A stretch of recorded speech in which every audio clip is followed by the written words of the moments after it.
Pieni vetoja voi vaikka ottaa uudelleen, jos tuntuu, että on kireä, niin toinen kerta menee helpommin.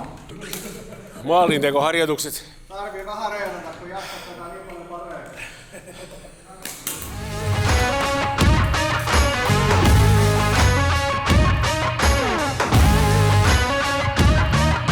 Aika veikeetä, kun toi juoksemishommasta. Niin pitää ottaa juoksuaskelia, mutta nyt saa.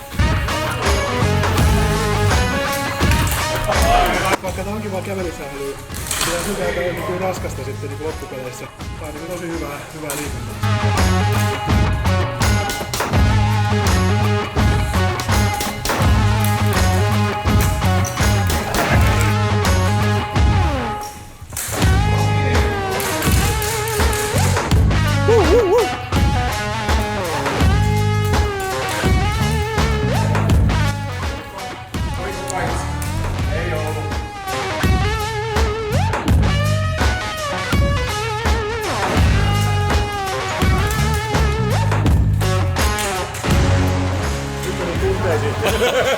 Tunteisiin!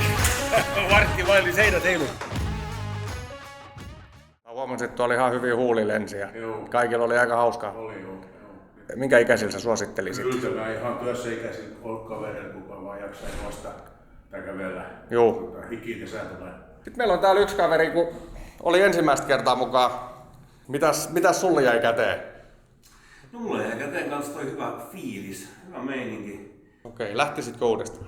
Todella, kyllä. Mulla on kyllä ihan pakko sanoa, että täällä oli ihan todella hauskaa. Ei muuta kuin jengi tänne kävelemään ja pelailemaan ja lämimään ja pitämään hauskaa. Nimenomaan.